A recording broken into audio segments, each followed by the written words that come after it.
Olá pessoal, eu sou Wilson Espigarol, sou engenheiro agrônomo. Gostaria de convidar vocês a se inscreverem aqui no canal, ativarem as notificações e também se inscreverem na nossa página no Instagram, @manejo-de-pasto.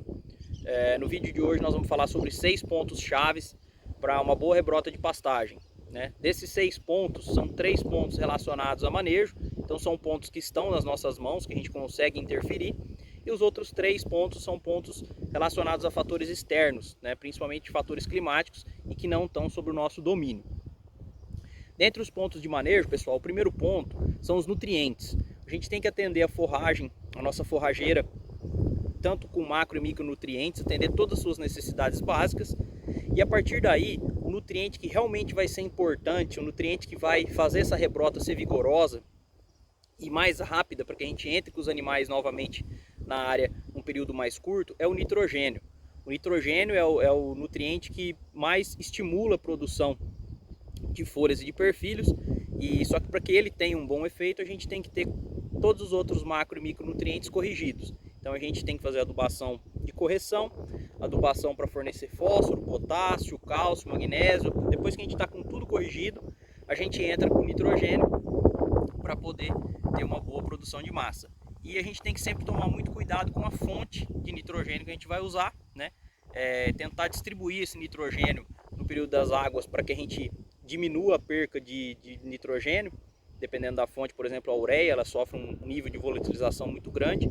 E a gente distribuindo isso também durante o período chuvoso, a gente consegue ter períodos de rebrota durante todo o período chuvoso mais rápido e uma produção maior de forragem. O segundo ponto, pessoal, de manejo é a área foliar remanescente. O que seria a área foliar remanescente? É a altura de saída dos animais desse piquete. Então a gente sabe que toda planta forrageira tem sua recomendação tanto de entrada como de saída. A altura de entrada ela visa estimular a gente a colocar os animais nesse pasto quando ele está com o seu ponto ótimo de pastejo, não colocar os animais com pasto passado. Então, essa altura de entrada, ela visa fornecer a forragem com o melhor nível nutricional possível, né? No caso das braquiárias brisantas, por exemplo, cultivar marandu, cultivar biatã, a gente tem essa altura de entrada em torno de 40 centímetros e a altura de saída em torno de 20 centímetros. Já os pânicos, por exemplo, a mombaça, ela tem uma altura um pouco maior, uma altura de 90 centímetros de entrada e cerca de 40 centímetros de saída. Essa altura de saída, como a gente vê a altura de entrada, é para manter a qualidade nutricional. A de saída, ela visa deixar uma quantidade suficiente ainda de folha para que essa planta consiga fazer os processos de fotossíntese mais rápido. Ela já tem um pouco de área foliar para poder captar energia e produzir os seus fotoassimilados para produzir mais folhas e mais perfilhos.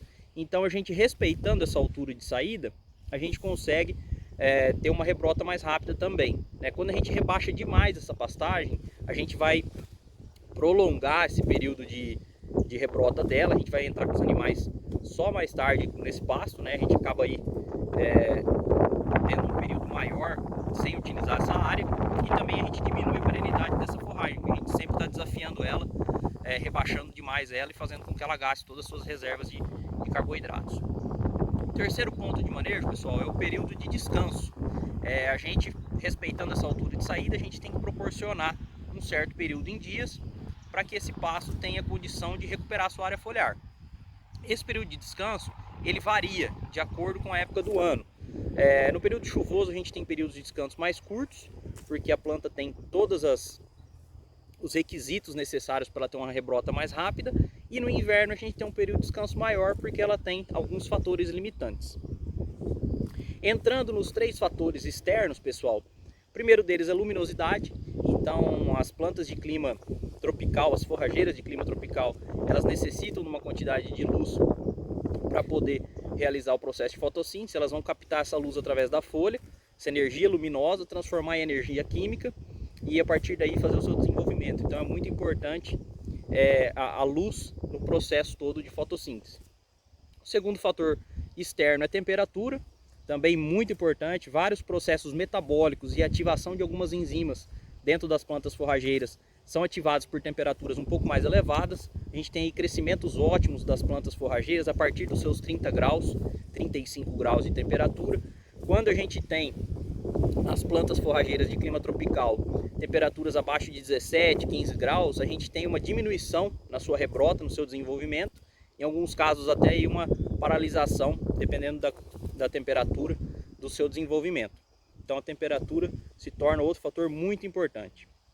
E o sexto ponto-chave aí para uma boa rebrota, e não menos importante, é a água, né? É um fator também que não está na nossa mão, só se você trabalhar com algum tipo de irrigação, mas na maioria das pastagens do Brasil hoje a gente sabe que não é uma realidade. Então é um fator externo muito importante. A gente sabe que a água ela faz parte da solução do solo, é através dela que os nutrientes vão entrar dentro da planta, né? Pelas raízes, a planta vai absorver essa água com os nutrientes, ela vai subir por um canal condutor que a gente chama de xilema. Então esses nutrientes com água sobem pela planta forrageira até as folhas. Nas folhas é onde são produzidos todos os fotoassimilados e açúcares que são utilizados pela planta.